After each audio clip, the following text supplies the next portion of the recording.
کا سالک ہے یا علی، جب خدا کا ملک ہے مالک ہے یا حسین،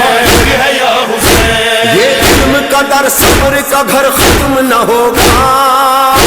تھک جائے گا سوچ یہ سفر ختم نہ ہوگا، تھک جائے گا سوچ یہ سفر ختم نہ۔ اعوذ باللہ من الشیطان الرجیم، بسم اللہ الرحمن الرحیم۔ حضرت امیر المومنین علی ابن ابی طالب علیہ السلام کے فرامین کا مجموعہ نہج البلاغہ، اور نہج البلاغہ کے تیسرے باب کلمات قصار میں سے 43واں فرمان آپ صاحبان کی خدمت میں ہدیہ کرنے کا شرف حاصل کیا جا رہا ہے۔ اس فرمان میں امیر المومنین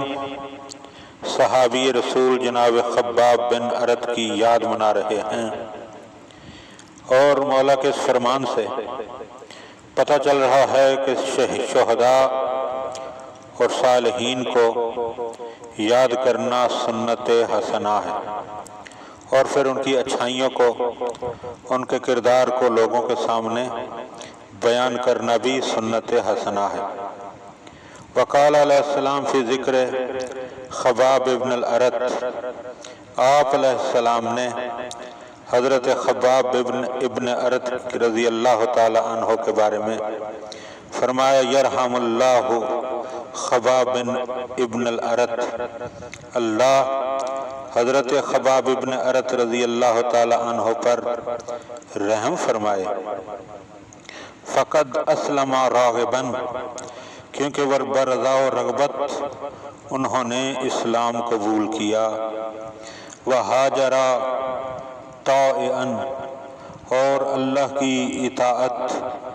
اور خوشی کے ساتھ آپ نے ہجرت کی، وقانع بالکفاف، اور گزارے کے مطابق رزق پر قناعت کی، وراضی عن اللہ، اور اللہ سے راضی رہے، وعاشا مجاہداً، اور انہوں نے مجاہدانہ زندگی جو ہے وہ گزاری۔ تو مولا کا یہ فرمان ہمیں بتا رہا ہے کہ مولا کو حضرت خباب ابن الارت رضی اللہ تعالی عنہ کی کردار جو ہے وہ بڑا ہی پسند ہے، یعنی برضا و رغبت اسلام لانا اور خوشی خوشی ہجرت اختیار کرنا، اور پھر اللہ جتنا رزق عطا فرمائے اسی پر قناعت کرنا، اور پھر اللہ سے ہر حال میں راضی رہنا، اور مجاہدانہ زندگی بسر کرنا، یعنی جہاد بن سیف بھی کرنا اور جہاد بل نفس بھی کرنا۔ یعنی حضرت خباب ابن ارت نے